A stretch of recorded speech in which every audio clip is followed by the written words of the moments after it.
Día a día usamos la intranet para múltiples propósitos. Compramos en línea, subimos fotos y videos, nos comunicamos en tiempo real y compartimos infinidad de información personal a un universo cibernético.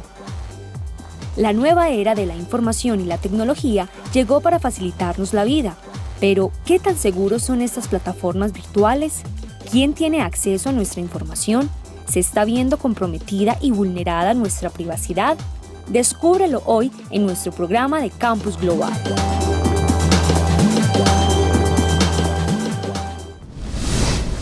Hola y bienvenidos a Campus Global, el programa de análisis de la Universidad EAFIT, donde todos podemos aprender sin la necesidad de tener un carnet de estudiante.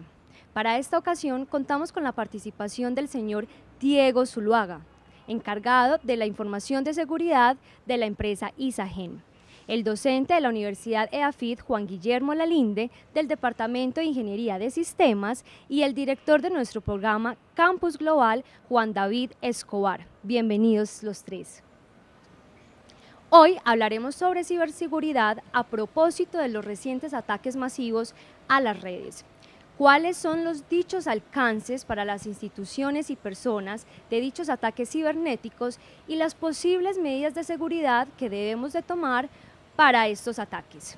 Para comenzar, me gustaría preguntarle al profesor Juan Guillermo, ¿por qué es importante que estemos sentados hoy hablando de ciberseguridad en las redes? El tema central gira alrededor de lo siguiente: estamos viviendo en una sociedad de la información, una sociedad en la cual la mayoría de los negocios modernos, las ideas innovadoras están basadas en el uso de información. Lo vemos no solo en empresas como es el caso de Google, Facebook, que realmente lo que hacen es analizar la información de los usuarios para poder ofrecer publicidad altamente dirigida, sino que también lo vemos en las aplicaciones de lo que se conoce con el nombre de Big Data, analítica, en el cual es utilizar toda la información que se pueda recoger sobre un tema específico para facilitar los procesos de toma de decisiones. El punto central acá es que ese manejo de información que estamos empezando a incorporar en todos los aspectos de la vida, no solo en la vida empresarial, sino en la vida cotidiana, va acompañado de cuál es el manejo de esa información, cuáles son los riesgos asociados con eso, qué se puede hacer con esa información, para bien o para mal. Entonces, vivimos en un mundo en el cual es necesario ser conscientes de la importancia de la información, de cómo se manipula, cómo hay terceros que están utilizando la información nuestra, qué puede pasar con eso y de qué manera nos podemos proteger para que la información no sea utilizada en contra nuestra. En resumen, diría que estamos en una sociedad de la información y que apenas estamos aprendiendo cuáles son esas propiedades fundamentales de la información, cómo puede ser utilizada y cómo hay que protegernos, no solo como personas, sino también como empresas y como países, de los posibles abusos que se puedan dar, que se puedan llevar a cabo utilizando esa información. Señor Diego Zuluaga, contémosle un poco a las personas en qué consiste la seguridad informática. Bueno, la seguridad informática es todas esas medidas que debemos tomar para protegernos en un entorno virtual. Generalmente estamos hablando de medidas en las personas, que las personas sean conscientes, que entiendan que esto es una problemática que nos está afectando a todos y que si todos no trabajamos en ella no nos podemos lograr objetivo, que es mantener la seguridad de esa información, de los sistemas y similares. También tenemos que trabajar en los procedimientos, en cómo se hacen las cosas para que funcionen bien. A veces las personas creemos que lo que estamos haciendo está bien y cometemos errores, como dar un simple clic en un vínculo que nos mandan por correo, y eso podría ser un error bastante grave para nuestra seguridad. Y también pues las técnicas, las herramientas, lo que necesitamos para protegernos, ya que tiene que ver con las tecnologías que hay disponibles en el mercado para ello.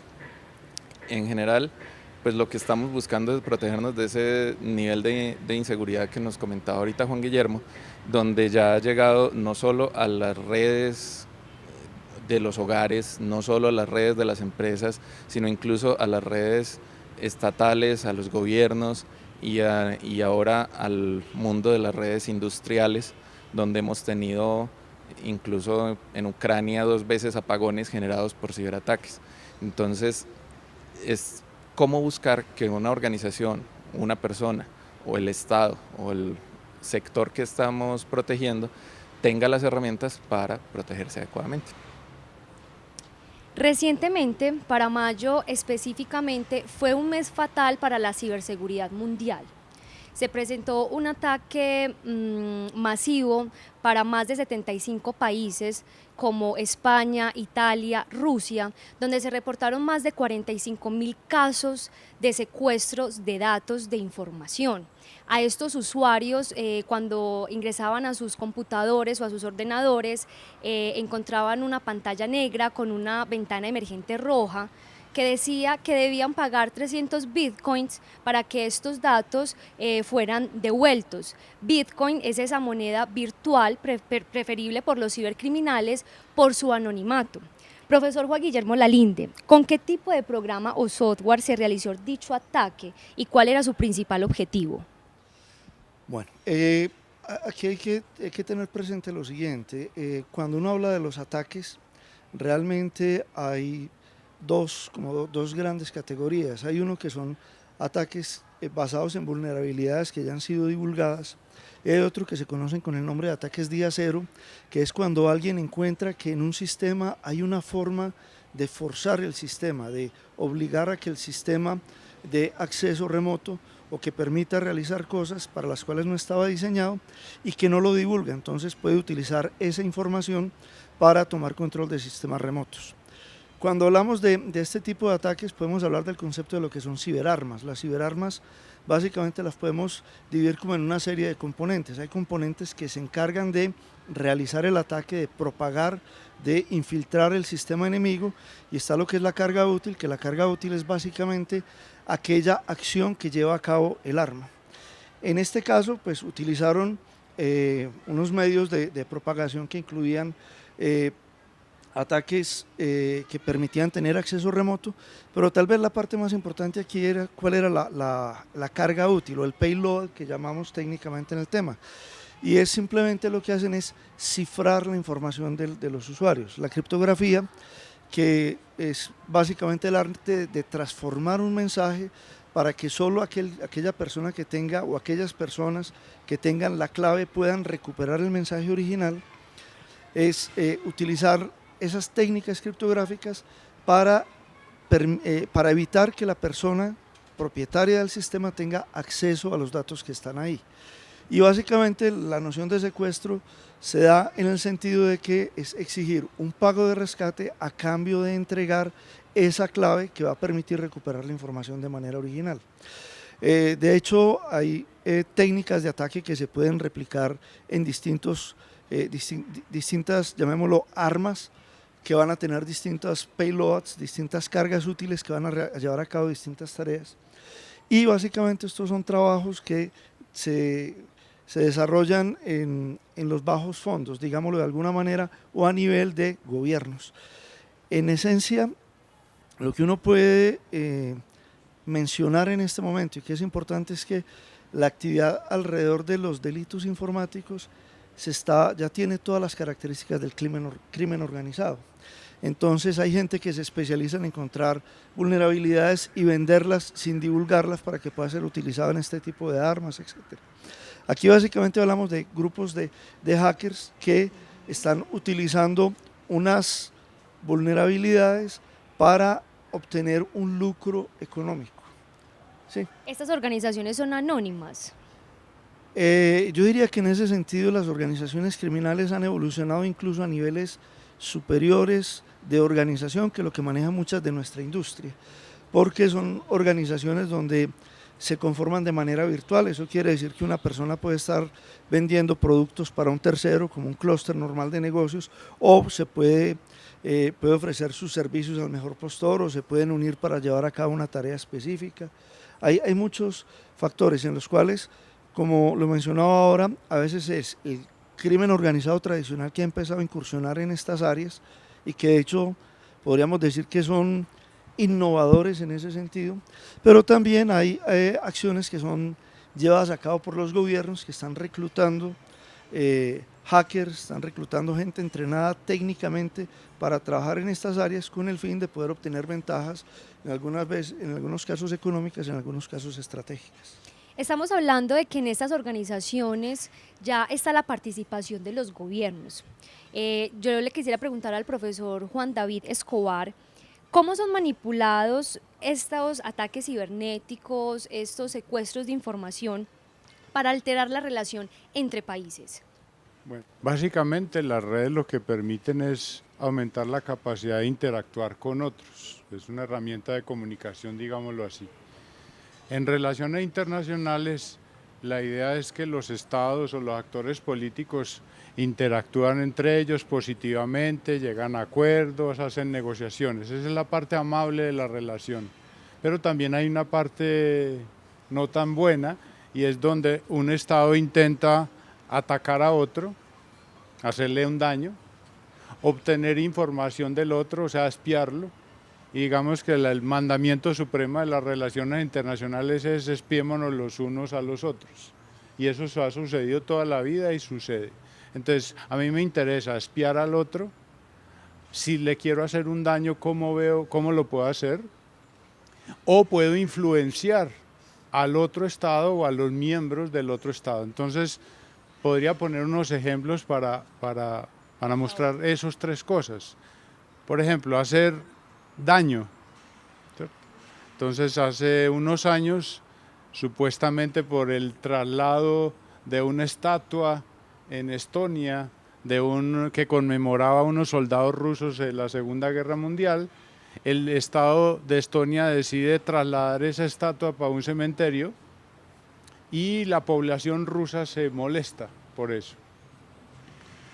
Y unos días después, fueron casi 3 semanas, un ataque cibernético a todos los sistemas del Estado de Estonia, que entiendo que es uno de los estados más avanzados en términos de convertir al Estado en un mecanismo más accesible a los ciudadanos, fue atacado violentamente, casi acaban con los sistemas de Estonia.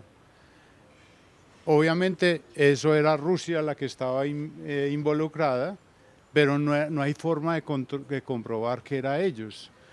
Detrás había una discusión sobre una disputa de control de gas, de manejo de gas en Estonia, pero todo parecía indicar que era Rusia. Sin embargo, de lo que comentaron ahora del anonimato, algunos decían que no, que era un grupo independentista de una región que se llama Transnistria en Moldavia, que era el que había hecho eso. Entonces eso se puede hacer como un ataque. Más recientemente, y estamos en eso en este momento, ustedes han oído que hay un problema entre el Reino de Qatar con el resto de países árabes y de los Emiratos. Lo que se supo o el origen de la disputa es que aparentemente apareció en el Twitter del rey de Qatar unos anuncios diciendo que estaba en contra de ciertas cosas de Arabia Saudita y que tenían amistad con la hermandad musulmana. Eso apareció en el Twitter del rey de Qatar. La comunidad árabe se enojó y en este momento lo están castigando. Después las autoridades de Qatar dijeron que no, que eso había sido un error, que él no había escrito eso y que alguien había hecho el daño. Pues en este momento hay algunos indicios que fueron el gobierno de Arabia Saudita, en asocio con los Estados Unidos, los que intervinieron el Twitter del rey de Qatar para armar la chispa, para prender la chispa de una disputa regional. Entonces mire cómo se convierten en instrumentos de afectar al otro. Uno muy famoso, que Luis Guillermo tiene más información, es el programa nuclear iraní de enriquecimiento de uranio. Son unas máquinas que llaman centrifugadoras que van en el tiempo enriqueciendo uranio para poder aumentar su capacidad radioactiva. Eso siempre ha sido una amenaza para Israel. Entonces, tirar bombas en sitios donde no se sabe dónde están las centrifugadoras es muy complicado. Pues al parecer los servicios secretos israelíes en asocio con los servicios de Estados Unidos, se inventaron un programa para alterar la medición del enriquecimiento de uranio. O sea, aparentemente los iraníes creían que el uranio se estaba enriqueciendo a un ritmo más alto porque la información les decía que el uranio se estaba enriqueciendo, pero realmente ellos modificaron el sistema para que se enriqueciera mucho más lento, aunque los iraníes estaban creyendo que estaban enriqueciendo uranio. Entonces eso es ataque, hacer daños a los otros. Lo otro es de espiar, pues yo me puedo meter a compañías, a centros del gobierno, a obtener información que a mí me puede parecer útil para los intereses del otro estado, y también en la capacidad de influenciar a los otros. Por ejemplo, lo que está pasando en Estados Unidos con la discusión de las elecciones, de las últimas elecciones presidenciales, donde al parecer hackers rusos, no sabemos si vinculados o no con el gobierno, que obviamente sería muy creíble, manipularon de cierta forma información que podría haber afectado las elecciones en los Estados Unidos. Y esa misma duda se planteó con las recientes elecciones en Francia, donde había una candidata de la extrema derecha, la señora Le Pen, muy enemiga de la Unión Europea y de la OTAN, que eso le favorece a los rusos. Entonces, la posibilidad es que los servicios secretos rusos estén modificando percepciones en la población para que las elecciones se vayan en cierto sentido. Y en este momento hay discusiones que eso mismo podría pasar en las elecciones de Alemania cercanas. En los próximos meses hay elecciones presidenciales. Entonces miren cómo yo puedo influenciar a los públicos, atacar a los otros, ¿cierto? O obtener información de los otros estados. Podríamos decir que las redes sociales, Facebook, Instagram, Twitter, son las vías más vulnerables o hacen parte de esas vías más vulnerables para estos ciberdelincuentes. Bueno, yo lo que diría es que en las redes sociales básicamente lo que pasa es una magnificación de la capacidad de interacción. O sea, lo que quiero decir es que lo que la gente a veces no se da cuenta es que en las redes sociales es la forma de interactuar, una expresión que se manifiesta ahí, es técnica y legalmente es casi lo mismo que estarlo diciendo en la calle donde todo el mundo lo puede escuchar. Entonces, claro, para el usuario cotidiano de la tecnología, donde su interacción con Internet básicamente pasa a través de esas redes sociales, hay muchos problemas asociados con eso, de robo de identidad, de difamación, de calumnia, hay muchas cosas asociadas con eso, pero yo diría que no es el único aspecto. O sea, aquí yo creo que es importante diferenciar lo que pasa a nivel de la persona, o sea, yo como usuario, cómo me veo afectado por las tecnologías, lo que pasa a nivel de las empresas y lo que pasa a nivel de los países. Entonces, las redes sociales obviamente han sido elementos muy importantes y que han sido aprovechados por la delincuencia. En el caso de México, por ejemplo, cuando empezó a aparecer Google, Facebook, estamos hablando hace más o menos una década, lo que empezaron a hacer los delincuentes era que cuando llegaban en la zona de llegadas de los vuelos internacionales se fijaban a quienes estaban esperando, o sea, el nombre de quienes aparecían ahí, y buscaban en Google a ver quién era la persona que estaban esperando. Y cuando encontraban que era una persona importante en una empresa, era un dirigente empresarial o era alguien importante, entonces simplemente se llevaban a la persona que lo estaba esperando y ellos lo esperaban con el letrerito. Cuando la persona llegaba lo secuestraban y pedían un rescate por él. Lo que quiero decir es que la información se puede utilizar de muchas maneras y en cada nivel tiene aspectos diferentes. Las empresas el día de hoy se ven afectadas por la forma como se interactúan las redes sociales.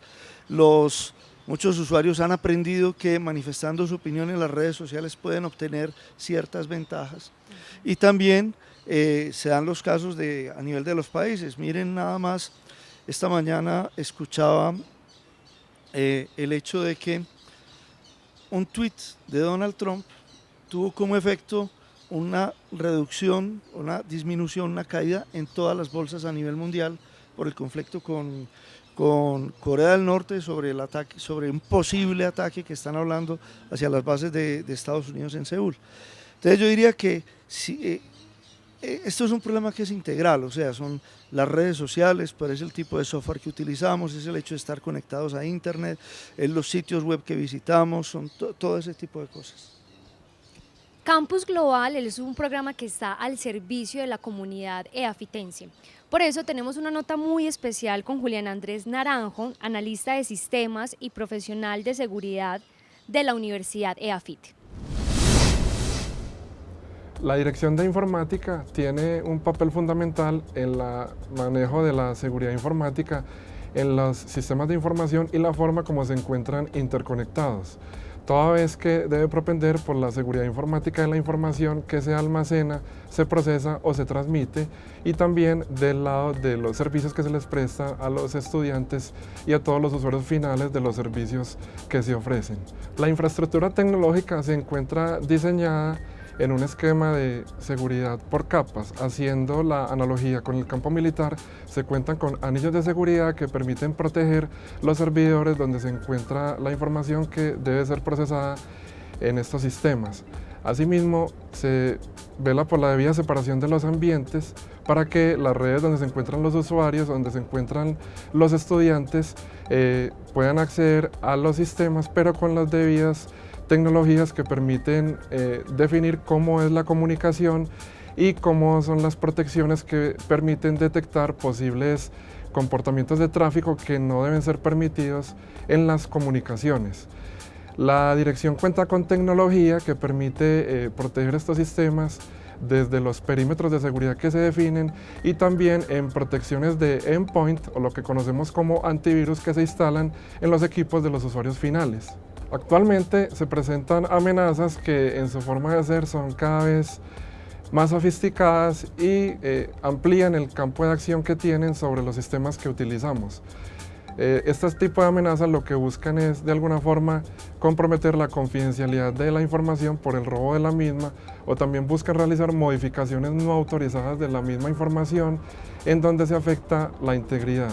O por último, también podrían buscar afectar la disponibilidad para que cuando en el momento que necesitemos utilizarla, la información no va a estar disponible. Como recomendación muy importante, tenemos que no deberíamos responder correos electrónicos de remitentes desconocidos, ni tampoco suministrar información a través de estos.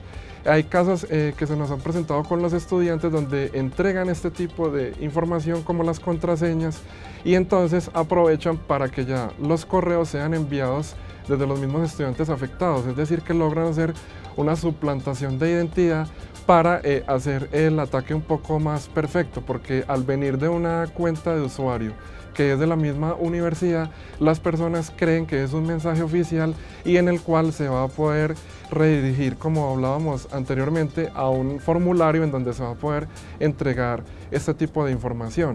Una recomendación muy importante es tampoco hacer clic en vínculos o enlaces que nos llevan a otro tipo de páginas que creemos que son legítimas, pero que lo que buscan es que ingresemos información que podrán ser obtenidas por estas personas malintencionadas. Gracias al señor Julián Naranjo por la participación en Campus Global. Ciberseguridad cuenta con 3 principios fundamentales para garantizar una buena seguridad. Diego, ¿nos puedes contar esos 3 principios en qué consisten? Bueno, sí, cuando hablamos de seguridad en información o seguridad informática, estamos buscando garantizar la confidencialidad de la información. Es de pronto lo que más conocemos en el mercado, es lo que nos podemos dar más cuenta, pues esperaríamos que la información bancaria nuestra no aparezca en una página web. Esperaríamos que de pronto las notas no tan buenas que hayamos acabado en la universidad estén por ahí publicadas. Entonces, por ahí las personas han tocado mucho este tema de la confidencialidad. Sin embargo, hay otros criterios. La integridad.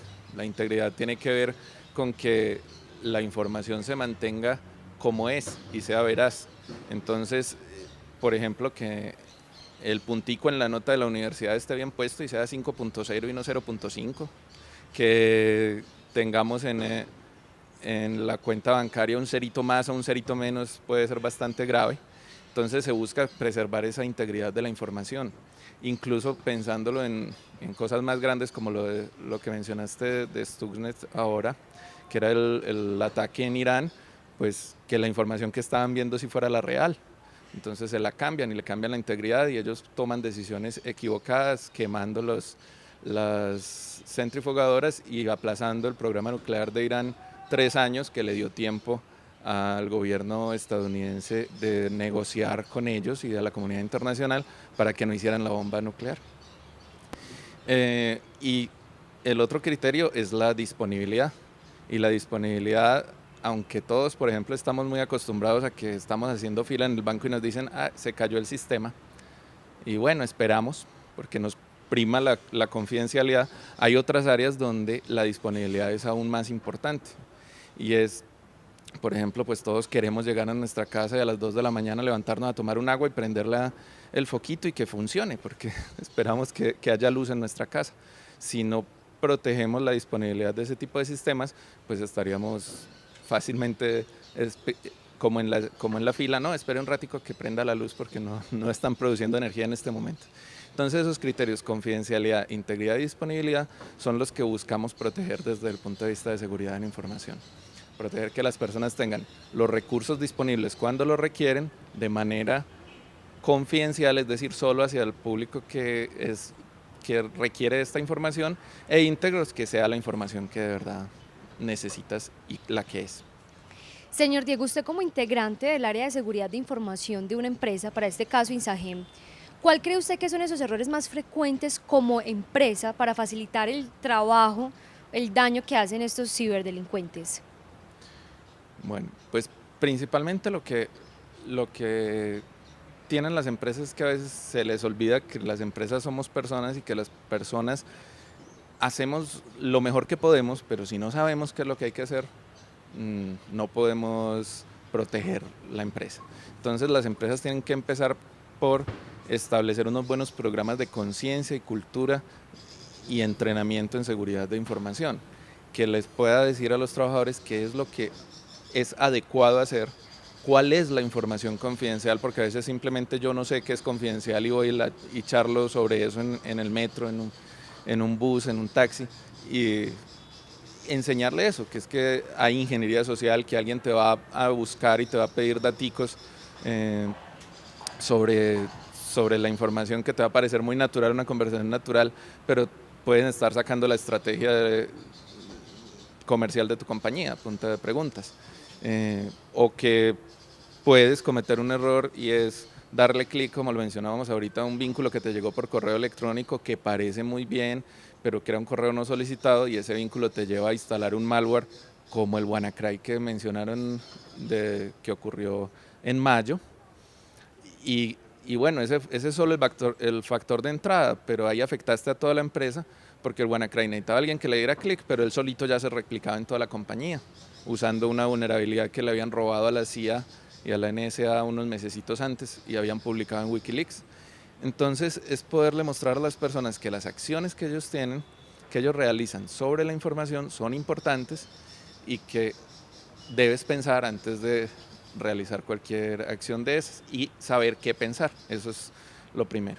Y pues ya todo lo que tiene que ver con establecer un programa adecuado de seguridad en información que incluya también las dimensiones procedimentales, cuáles son los procedimientos para hacerlo, e incluir las herramientas que ayuden a protegernos, que en últimas pues tampoco eso es solo de las personas, no pueden hacerlo si no se les instala unas buenas herramientas, si no tienen de pronto hoy en día mínimo un firewall, un sistema de detección de intrusiones, un antivirus como lo han conocido tradicionalmente, o un antimalware que es un poco más grande.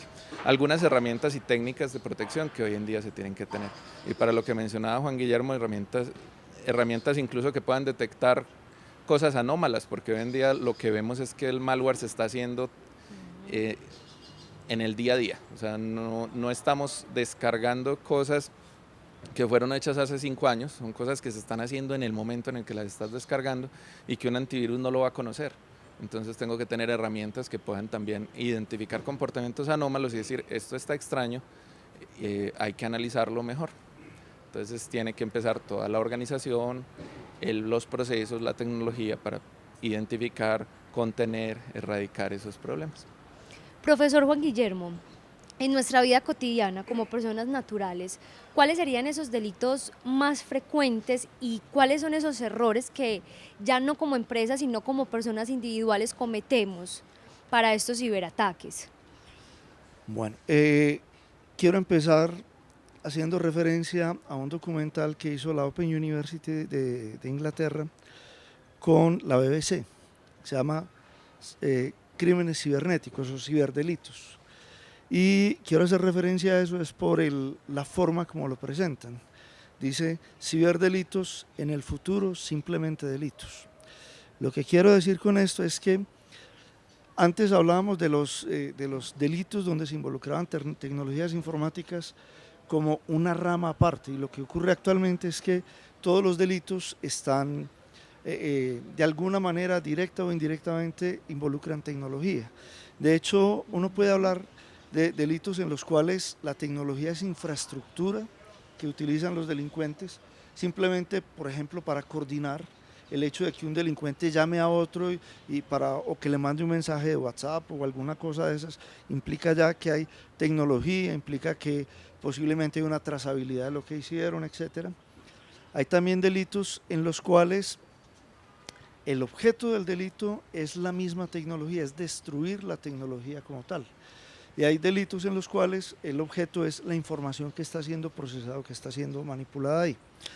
Yo diría que a nivel de las personas, el usuario cotidiano, tal vez los riesgos más grandes están siempre asociados con el robo de identidad, porque el robo de identidad básicamente lo que hace es que permite que otra persona me suplante y entonces pueda hacer uso de mi buen nombre para obtener créditos o para comprar cosas, o puede utilizar mis tarjetas de crédito para hacer compras y yo soy el que acabo pagando por eso, etcétera. Yo diría que es como el elemento más importante. Ahora, también hay una serie de situaciones que aparecen ahora que tiene que ver con el manejo, y estamos en una era que es muy interesante en términos de información cuando hablamos de lo que es la posverdad y todo este tipo de cosas, donde es manipular y obligar o cambiar esa opinión pública o la opinión de una comunidad a partir de información que se está divulgando por las redes. Entonces yo diría que en ese plano del usuario, eso es lo más importante. Ahora, ¿qué puede hacer una persona para tratar de disminuir el riesgo? Porque aquí hablamos de disminuir el riesgo. Si alguien le dice a uno que es la seguridad, le puede garantizar seguridad completa 100%, le está diciendo mentira, la seguridad completa no existe. Yo retomaría las palabras de Diego. Si ustedes miran la presentación que hace Diego, va de la parte de políticas y procedimientos de las organizaciones hacia la parte técnica. Y en la parte personal es lo mismo. Yo puedo tener una serie de herramientas, el antivirus, el firewall, el sistema de detección de intrusos, muchas de estas herramientas que cuando uno adquiere en estos días una suite de protección, ya vienen todas integradas, pero siempre el primer paso es un uso racional, un uso razonable de la red. ¿Qué quiere decir eso? Fijarse a dónde navega uno, no entrar a lugares que sean peligrosos, siempre sospechar de los correos que recibe, incluso cuando vienen de personas, uno cuando interactúa con una persona aprende a conocer la forma de expresarse, y hay veces que uno ve un correo que aparentemente proviene de una persona conocida, pero uno sabe que esa no es la forma de expresarse. Entonces es comportarnos en el mundo virtual de la misma manera que lo hacemos en el mundo físico.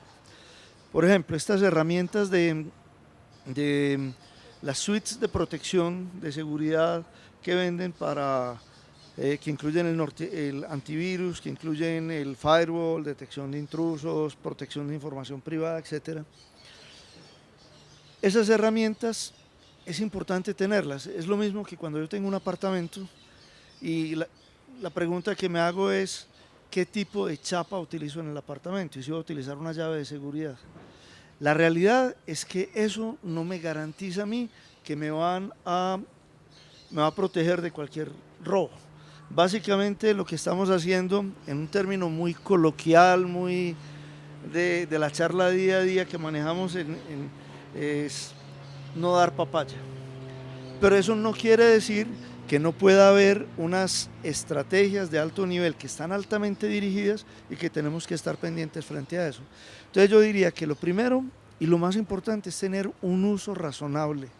Por ejemplo, una persona que está buscando en internet, que está buscando software pirata, que está buscando pornografía gratis, que está buscando claves o trampas para ganar en los juegos, etc., debe ser consciente que está haciendo exactamente lo mismo que si en el mundo físico se metiera a los antros, a los bajos fondos, donde lo más probable es que lo vayan a robar. Sí. Entonces yo diría que pasa por esa concientización de que yo tengo que comportarme, tengo que saber cómo me comporto en ese mundo, que es de la misma manera que me debo comportar en el mundo real. Y obviamente acompañado de tener las herramientas tecnológicas que facilitan ese proceso. Y quiero hacer énfasis en eso, facilitan la seguridad pero no la garantizan. A propósito de ser conscientes de ese uso de información, les contamos que acá en la Universidad EAFIT existe un semillero en informática, en seguridad informática. Vamos entonces a ver a Mateo Gutiérrez, director del semillero, quien nos contará en qué consiste y cómo está conformado. Actualmente en mi semillero estamos haciendo una investigación en sistemas móviles, más que todo en Raspberry Pi y en sistemas ARM. ¿Esto qué quiere decir? Estamos investigando tanto celulares como computadores pequeños para ver qué vulnerabilidades encontramos y respecto a eso apoyar a la universidad en la parte investigativa. ¿Eso qué nos ha permitido? El semestre pasado nada más estábamos trabajando con un celular para ver qué vulnerabilidades podíamos encontrar y dentro de eso desarrollamos una aplicación la cual se instala en el celular y nos da acceso total a este. Nos permite hacer transferencias de archivos, nos permite subir archivos al celular, nos permite inclusive tomar fotos por las dos webcams del celular, tanto la delantera como la trasera, sin que la persona se dé cuenta alguna. Esto nos ayudó mucho a identificar que estos celulares y otros dispositivos son mucho más vulnerables de lo que realmente se piensa. Y de ahí es donde mi semillero decidió, en conjunto, empezar a investigar un poco más sobre estos sistemas para ver cómo podíamos nosotros empezar a solucionar estos huecos de seguridad. Eso es lo que hacemos actualmente en el semillero. Otra de los trabajos que tenemos, que muy posiblemente se empiece a desarrollar para el próximo semestre, va a ser una actualización al kernel principal de Linux, o sea, al sistema operativo Linux, modificarlo desde su raíz para poder así adicionarle una capa de seguridad más alta en cuanto a un ataque que se llama un rubber ducky. Esto es una USB que se conecta a los computadores y empieza a funcionar como si fuera un teclado.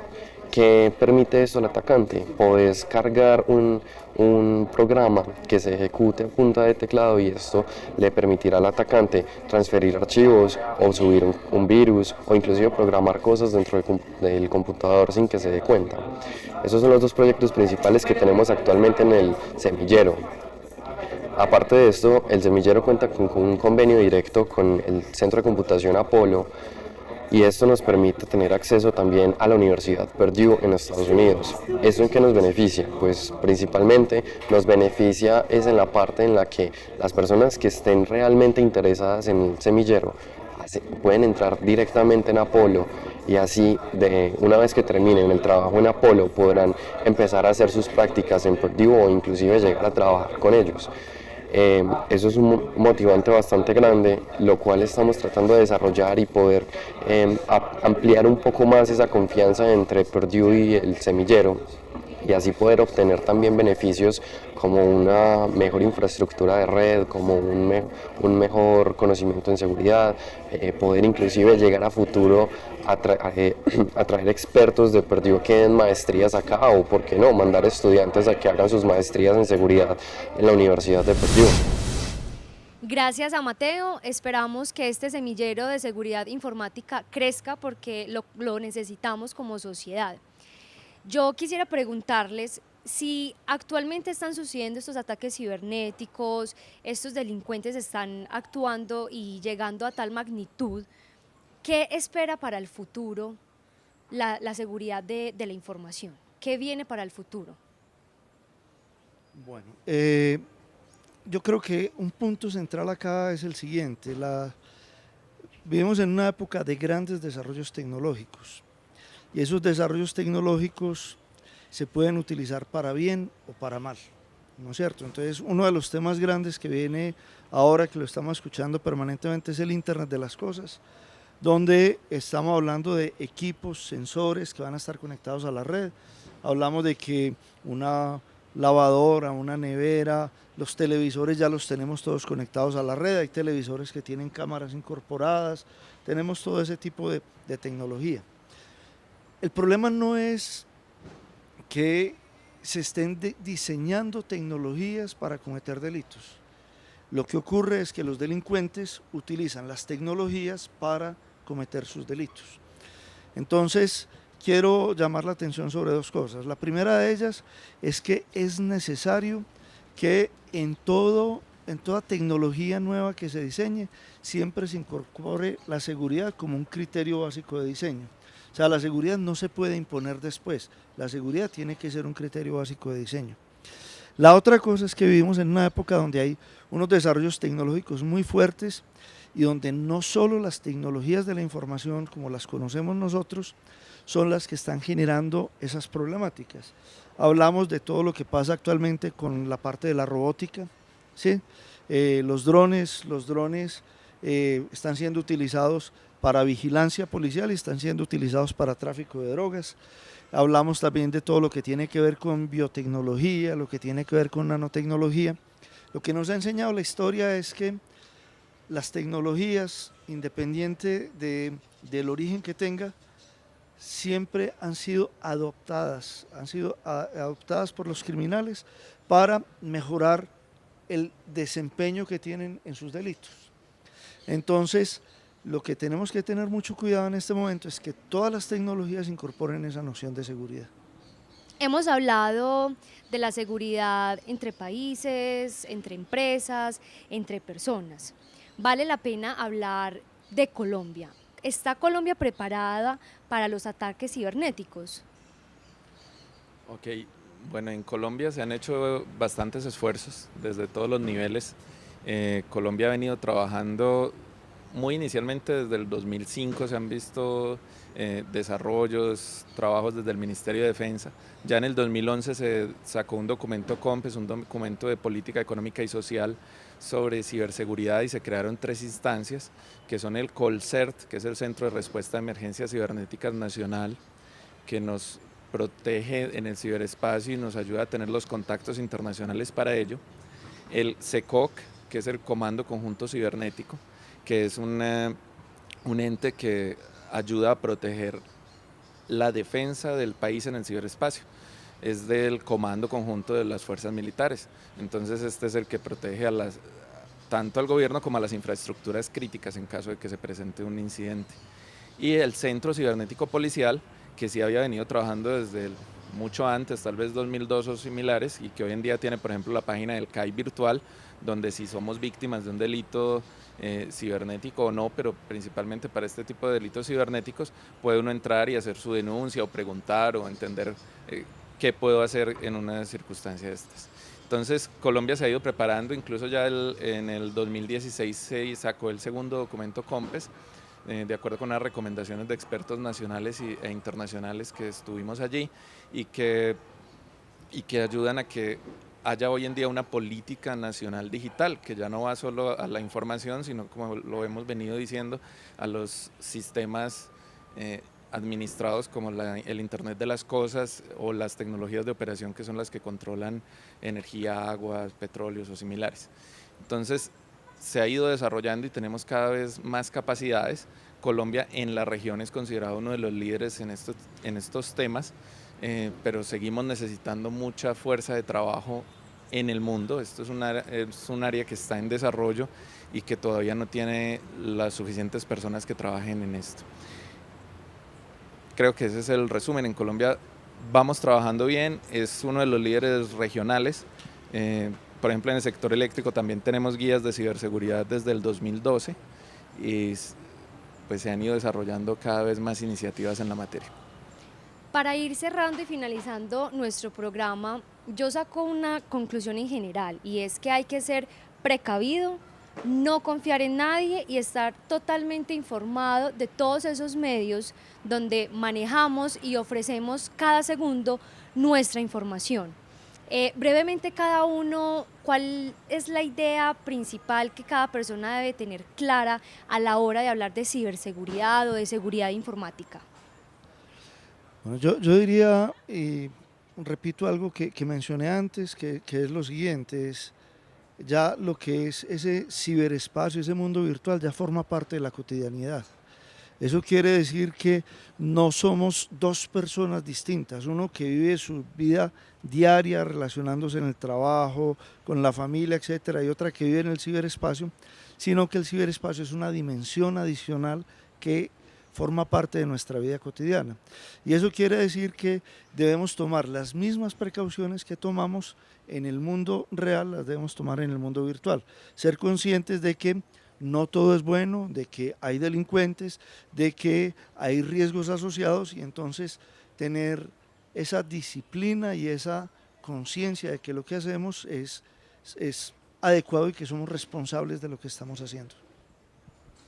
Yo diría también algo parecido, o sea, en el mundo virtual ya todos vivimos, pero creemos como que el mundo virtual es menos que el mundo real y contamos secretos en el mundo virtual que no le contaríamos sino a los amigos en el mundo real y creemos que nuestros amigos de Facebook son los amigos reales, no son los mismos y hay que tenerlo en cuenta y tenemos que empezar a proteger la información desde allí. Eso en el mundo de las personas. Y en el mundo de las empresas, que si todavía no hemos tomado en serio la seguridad, si todavía no está en los niveles organizacionales adecuados, es el momento, porque esto no va a parar. O sea, el tema de seguridad de la información no es algo que entró de moda, es un programa que ya tiene que tener todas las organizaciones y tienen que desarrollarlas.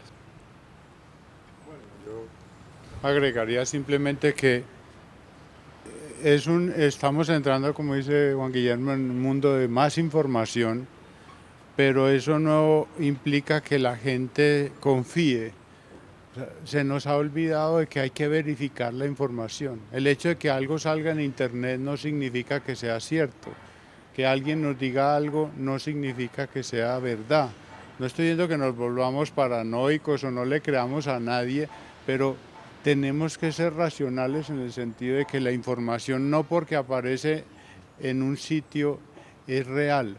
Yo creo que para los comunicadores obviamente, pero para los ciudadanos comunes y corrientes, oí esta información, me dijeron esto, pero hay que verificar. Es una de las condiciones básicas del manejo de información. Y si tenemos herramientas más potentes de más información, tenemos que ser conscientes de que también tenemos que ser más activos en el término de verificación. Porque si no estamos en un nivel de vulnerabilidad que es muy grande y que crece, porque como vimos cada vez el ámbito de la capacidad de conectarnos es mayor, pero eso aumenta la vulnerabilidad. Agradecemos la participación de Juan Guillermo Lalinde, Diego Zuluaga y Juan David Escobar. Para finalizar, les contamos que el programa Campus Global es realizado con el sello del Centro Multimedial. Nos estamos estrenando en las redes sociales y hacemos una invitación para que nos sigan y estar un poco más cerca de ustedes y puedan estar más enterados de nuestros programas y de la actualidad. Para Campus Global, la cuenta de Instagram es @campusglobaleafit y para el Centro Multimedial, también en Instagram, @centromultimedial.